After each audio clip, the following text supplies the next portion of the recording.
इससे पहले वाले भाग में आपने देखा था कि रेड स्टार का बहुत ही खतरनाक एक्सीडेंट हो जाता है। उसे बचाने के लिए ज्ञान भाई और अज्जू भाई जंगल में जड़ी बूटियां ढूंढने निकल जाते हैं, लेकिन तभी उनका सामना जंगल के राजा लंबा लकड़ा से होता है। लंबा लकड़ा अपने जादू से ज्ञान भाई को एक सूखे पेड़ में बदल देता है। अज्जू भाई जैसे तैसे करके वहाँ से जड़ी बूटियां उठाकर भाग जाता है। अज्जू भाई जैसे ही हॉस्पिटल पहुँचता है वो सारी बातें उसे बताता है। जब अज्जू राय स्टार को बताता है कि ज्ञान भाई को जंगल के राजा ने जादू से पेड़ बना दिया है, तो राय स्टार हैरान रह जाता है और कहता है, जिस दोस्त ने मेरे लिए अपनी जान तक दे दी, अब मेरा फर्ज बनता है कि मैं उसे बचाऊं। फिर राय स्टार कहता है, चलो मुझे ले चलो उस जंगल में जहाँ ज्ञान भाई है। अज्जू और राय स्टार बाइक पर सवार होकर निकल पड़ते हैं, लेकिन उन्हें नहीं पता था कि उनकी बातें कोई चुपचाप सुन रहा था। राय स्टार और अज्जू भाई जंगल के अंदर हर जगह खोजते हैं, लेकिन उन्हें वहाँ कोई ऐसा पेड़ नहीं दिखता। अज्जू कहता है, माँ कसम राय भाई, रात को यहीं पर लंबा लकड़ा ने ज्ञान भाई को सफेद पेड़ बना दिया था। मैंने अपनी आंखों से देखा था। फिर दोनों एक योजना बनाते हैं। राय स्टार और अज्जू भाई एक पेड़ के पीछे छिप जाते हैं और रात होने का इंतजार करते हैं। कुछ देर बाद रात हो जाती है। अचानक जमीन हिलने लगती है,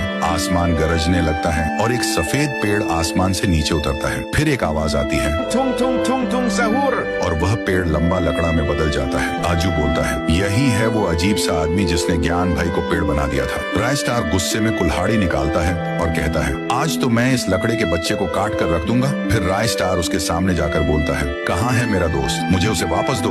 लंबा लकड़ा जोर जोर से हंसने लगता है और एक मंत्र बोलता है। तभी जमीन के नीचे से एक सफेद पेड़ बाहर आता है और जैसे ही वह पेड़ अपना रूप बदलता है, वह कोई और नहीं ज्ञान भाई ही था, लेकिन इस बार वह बहुत बदला बदला लग रहा था। काले कपड़े, भूत जैसा चेहरा और हाथ में तलवार। लंबा लकड़ा ने उसे अपने वश में कर लिया था। लंबा लकड़ा कहता है, ज्ञान जाओ, अज्जू को मार दो। ज्ञान भाई सीधे तलवार से आजू पर हमला करता है और आजू वहीं बेहोश हो जाता है। अब ज्ञान भाई राय स्टार की तरफ बढ़ने लगता है। जैसे ही ज्ञान भाई हमला करने वाला होता है, तभी अचानक एक आवाज आती है, रुको।